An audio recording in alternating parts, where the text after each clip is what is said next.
Nikita Mirzani dituding pura-pura sakit, Fitri Salhuteru bereaksi.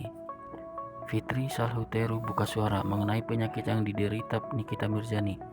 Kabar kurang menyenangkan menimpa Nikita Mirzani.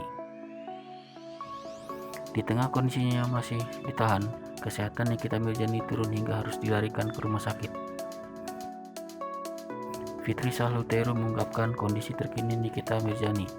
Fitri Salhuteru juga menegaskan bahwa sahabatnya tak pura-pura sakit.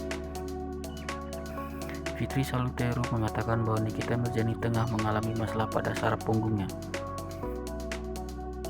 Netizen yang budiman, terima kasih doa baiknya. Nikita baik-baik saja, saat ini dia memang lagi bermasalah dengan saraf di punggungnya, terang Fitri. Fitri Salhuteru mengatakan bahwa sakit pada punggung memang kerap dialami Nikita Mirzani. Fitri Salhuteru pun membantah jika ada kabar bahwa Nikita Mirzani kurang makan. Fitri pun meminta masyarakat untuk tak berprasangka buruk dengan Niki. Hal ini lantaran Niki benar-benar sakit. Bahkan Fitri seolah menantang masyarakat untuk datang ke rumah sakit Bayangkara tempat Niki dirawat.